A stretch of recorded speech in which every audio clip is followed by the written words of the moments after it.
Hello, you're welcome to today's episode of Campus Health here on ATU TV with me, Maristella Sekle. We apologize for the long break, but we are back and we hope to serve you better henceforth. Today we'll be discussing smart nutritional choices for young, busy lives. And I have joining me on phone ETHEL GOBE, who is a dietitian at Pleasant Medical Center to help us understand the topic. And without further ado, I'd like to welcome Miss ETHEL on phone. Hello, Miss ETHEL. Hi, Maristella. Hi, it's been such a long time. Yes, it has. I'm happy to be here. Nice having you on our show once again. Oh, would like to just go straight to the point. Would like to know what nutrition is all about and how it's applied to us as students. Okay, so thank you very much.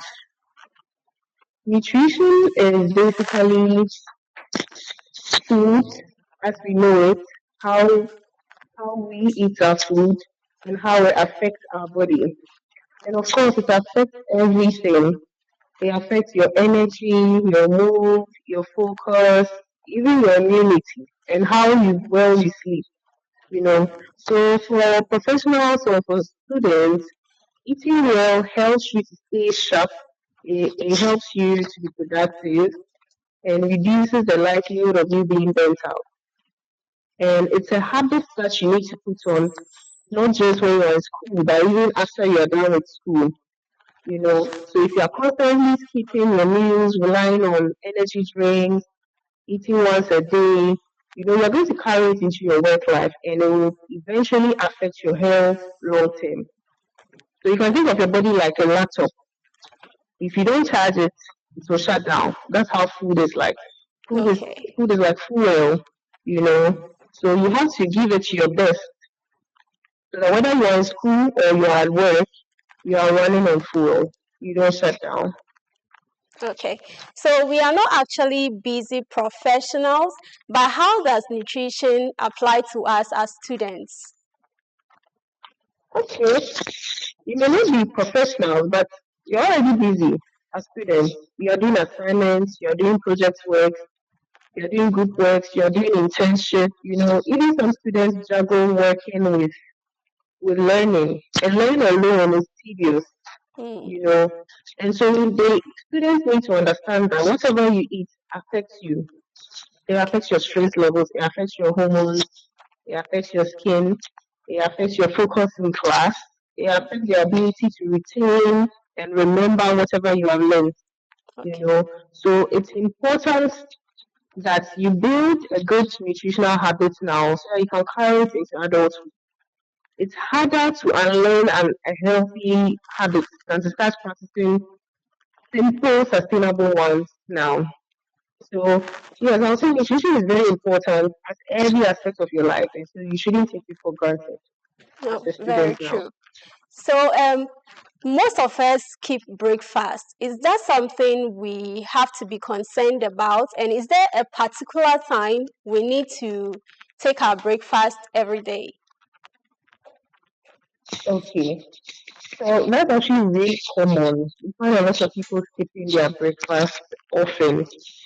And yes, over time it adds up. It's a big deal because what happens is that skipping meals can mess up with your blood sugar over time.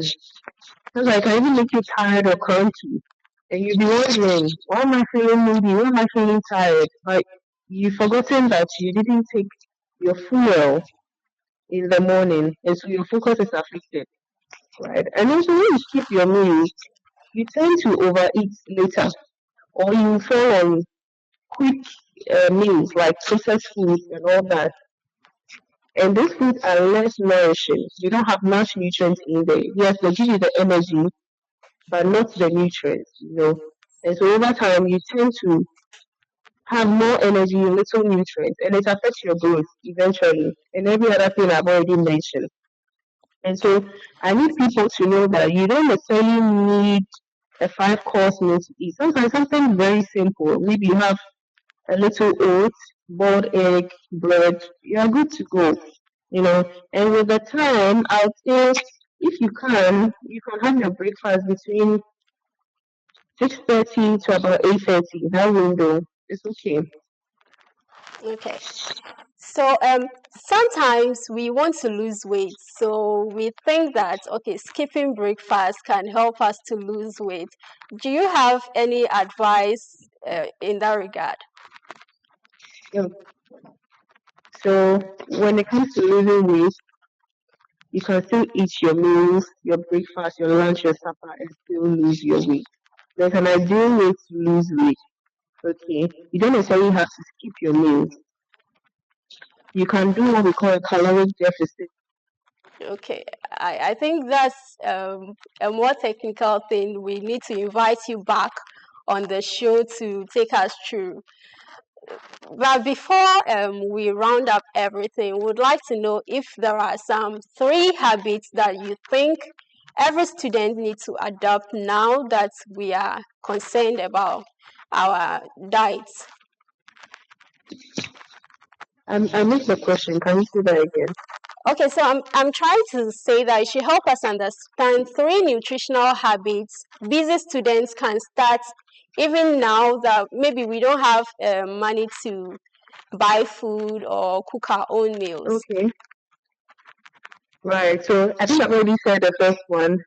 Don't skip meals. I mean, even if it's small, try to eat something small. Small Okay. regular meals is better than starving all day and then eating so much at night. Okay. And the second thing I will say is remember to drink water constantly. Sometimes people feel tired and get headaches just because they are dehydrated and they forget to drink water. So just remember to drink water constantly. And snack, okay, instead of falling on these sugar sweetened beverages and pastries and all of that, snack on fruits, snack on granules, roasted granules, even our boiled eggs, our local affordable things that will give you energy and still give you nutrients and not cost so much. They are all available around us. Yeah. So thank you very much for that update. What's one common myth about food that you'd like to dispel among students or in general? In general, um, I think it's the one about skipping meals helping you lose weight. Okay. Yes, that may work, but in a general context, it's not ideal. The second thing would probably be eating late at night. People think that eating late at night makes you gain weight, right? Mm, But the truth is that that's it an is 10% interesting one. more. Say again. I mean, it's quite interesting to know you have a different view about eating late at night. So I'm also interested in knowing what you have to say. Oh, okay.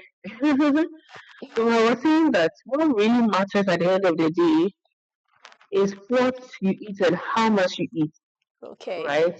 So for some people, they genuinely don't get home early, right? And they may not go to bed right after eating.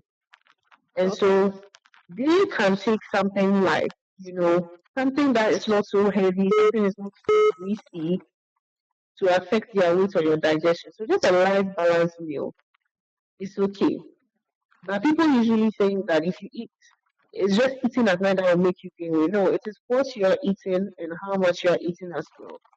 And dependent on what you're also doing right after. If you're going to bed right after, I mean, you're going to gain the weight. And it, of Okay. course, affects your digestion. Okay. So it's not a one jacket answer, if I should say. It's not a one size fits all. It depends on your situation. That's why you need to make sure that you're seeking the right advice from the right professional to be able to understand your peculiar situation. Okay. So if I get you right, you are trying to tell us that eating late in general doesn't make you gain weight because sometimes you may not go to bed right after eating. Yeah, So it depends on the circumstances surrounding what you are eating, the exactly. time you are going to bed. Yeah. Oh, that's very insightful. Thank you very much. So rounding up, what's your advice or your final words to students who want to be intentional about their diet? Okay. I always preach small consistent steps, or what I call baby steps. When it comes to living a healthy life, it's about small consistent steps. You don't need to do something overwhelming or something grand. You just need to pick one thing. So, for instance, you're not used to taking breakfast. So you just say, okay, now I'm going to intentionally start taking breakfast and actually make steps towards making provision for that. Maybe you don't drink enough water during the day. You can just decide to get a bottle to monitor your intake. Maybe you take sodas a lot. So you're just going to decide that instead of taking one every day, now you're going to reduce it to probably three in a week. It's a small step, but it's a small step in the right direction. And Okay. it's something you can build on. And so, yes, just take small consistent steps. Give yourself grace. You won't always eat perfectly, and that is okay. At the end of the day, what we want is progress and not perfection. Food should not be a punishment. So don't see it like that. Okay. Thank you very much, Miss Ethel Gobe, for the All right. very Thank you insightful too. moments with us here on Campus Health. We appreciate your time. Thank you so Thank you much. very much for having me. We hope to see you next time. Sure, I will. Hello, everyone. So you've been watching Campus Health here on ATU TV with me, Maristella Sekle, and we've been talking to Miss Ethel Gobe, who is a dietitian at Pleasant Medical Center, and she helped us understand some smart choices that we can make concerning our diet as young, busy people. So we've talked about the fact that you need to take in small frequent meals, don't skip your breakfast, and also try to stay hydrated. Always remember that um, diet of food is needed for you to fuel your energy for the day so that you can absorb whatever you are learning in class as students. Thank you very much for joining us on today's episode. Always remember, a healthy mind lives in a sound body. See you same time next week.